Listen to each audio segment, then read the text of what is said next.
Hey there YouTube, it's PC the Unicorn. When it comes to Sony, the quality for most of their animated movies tend to vary. While they have produced enjoyable movies such as Hotel Transylvania, Cloudy with a Chance of Meatballs, and a very underrated Soap Sub, they have also produced some pretty meh movies. While the sequels to Cloudy and Hotel Transylvania weren't bad, they didn't have the same charm as the original. Yet even though they probably lost a lot of people respect after making the abomination that is the Emoji Movie, I think it's safe to say that everyone is loving Sony now due to making possibly the best Spider-Man movie and hands down their best animated movie to date, Into the Spider-Verse. Loosely based off the 2014 comic event, Into the Spider-Verse focuses on Miles Morales, who struggles to get a handle on his newfound powers as he tries to be Spider-Man and help prevent all of reality from collapsing. Now, when it was first announced that Sony was aiming to create an animated Spider-Man movie, I was intrigued. After all, even though we live in a time in which we get superhero movies yearly, this would be the first time we would be getting an animated Marvel movie in theaters. Up until this point, all the animated Marvel movies we have gotten were direct to DVD. I became even more interested when instead of using Peter Parker, they decided to use Miles Morales, which was honestly a good move since we are on our third movie version of Peter Parker within over a decade. When the teaser trailer was released, I was amazed by the style of the film. Instead of another CGI film that looks the same as all the other CGI films, Into the Spider-Verse had a unique art style that have never been done before.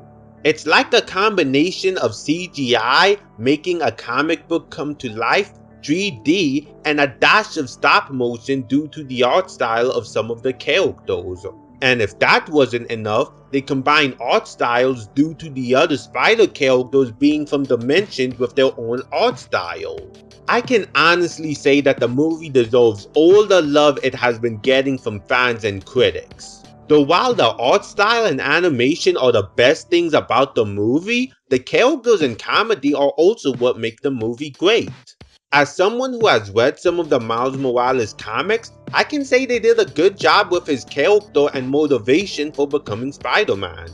Miles is just your average teenager who tries to act cool and collected, but can be easily overwhelmed by things he's not used to and living up to the expectations that various characters expect from him. His whole arc in the movie is learning how to adjust to new things and gaining more self-confidence so he can do what needs to be done. I really enjoyed the teacher-mentor dynamic that was done with him and Peter, since they both helped each other in areas of life they were struggling with. I also really enjoyed his dynamic with Spider-Gwen. Those two have some very strong chemistry with each other that seem to be setting up for a potential romance between the two, which I am totally down for. The entire group of Spider characters were very enjoyable and fun to watch. While I do wish Penny, Spider-Man Noir, and Spider-Ham would have gotten more screen time, the film does a good job of getting their personalities across. I personally found Spider-Gwen to be much cooler in the movie than she is in the comics, though because of the movie I may give the comics another chance. Then you got the main Peter Parker, who is a bit of a slob and is surprisingly pessimistic, though the film provides a good reason as to why that Peter Parker is the way he is. The Kingpin serves as a decent main villain for the movie with a cliche but effective motivation as to why he's doing what he's doing. Though based off what happened to some of the Spider characters in the movie, you realize there's a major flaw in what Kingpin wants to accomplish since it wouldn't work out in the long run. While I would have liked to have the Inheritors be the villain of the movie, it makes sense not to use them since Into the Spider-Verse serves as an origin story for Miles. So having him fight a group of spider spirit sucking vampires in the first film would have been aiming too high for the moon.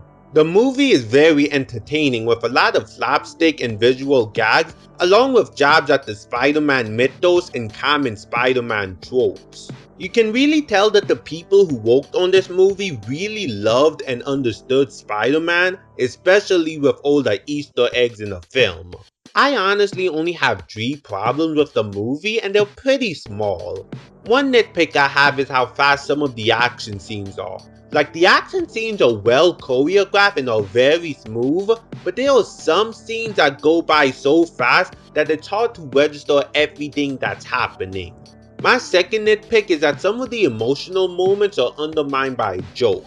Don't get me wrong, the jokes are funny, but I feel like those emotional moments have just stayed emotional instead of insulting a joke. My final nitpick has something to do with a combination of time travel and spider sense involving one of the characters, since it contradicts against the timeline of events that happen in the movie.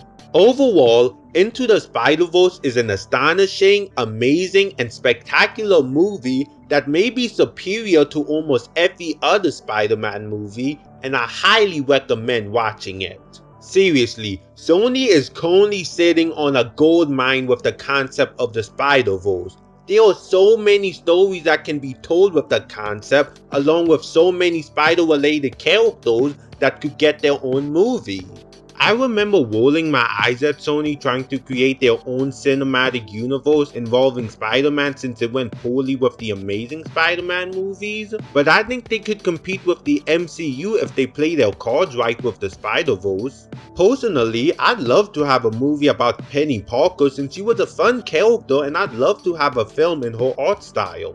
So what did you think of Into the Spider-Verse? How do you compare it to other Spider-Man movies? Is there a specific spider character you would like to see get their own movie? Let me know in the comments below. And as always, make sure to click the like button and subscribe to my channel. If you want to follow me on social media, you can find the links to them in the description box below. Until next time, this is PC, logging off.